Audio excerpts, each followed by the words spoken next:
Start by boiling 12 baby new potatoes until they're tender enough to pierce with a fork. Then drain and place the potatoes on a baking tray. Using the base of a mug or glass, press down each potato to smash them. Drizzle with a generous amount of our Italian organic extra virgin olive oil and a good pinch of sea salt. Then place in a preheated oven at 200 degrees Celsius to roast for 30 to 40 minutes until crispy and golden. Meanwhile, shuck an ear of fresh corn and place it into a pan on a medium-high heat. Grill the corn until charred on all sides, then using a serrated knife, carefully shave off the charred kernels. Chop a green pepper into small pieces, and at this point the crispy smashed potatoes should be nicely roasted and ready to remove from the oven. Allow those to cool while making the creamy chipotle yogurt dressing. The recipe for this can be found on our Instagram. Spread that out evenly on a large dish like Falcon Enamelware's oval platter. Load on the crispy smashed roasted potatoes, quarter of a white cabbage finely shredded, add on the green pepper and most of the charred corn. Next, take a tin of our organic black beans. These alone pack in a whole plant point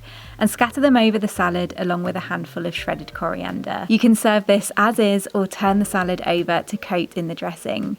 We like to top this with some thinly sliced avocado, extra dressing, quick pickled red onions, extra charred corn, some crushed Blanco Nino chili and lime tortilla chips, and more fresh coriander. With over 7 plant points per serving, this Mexican-inspired crispy smashed potato salad is both fibre-rich and high in protein with the addition of our organic black beans. It's super fresh with so many textures and tastes in every bite. Make sure to save this recipe and serve this salad up for your next summer barbecue side.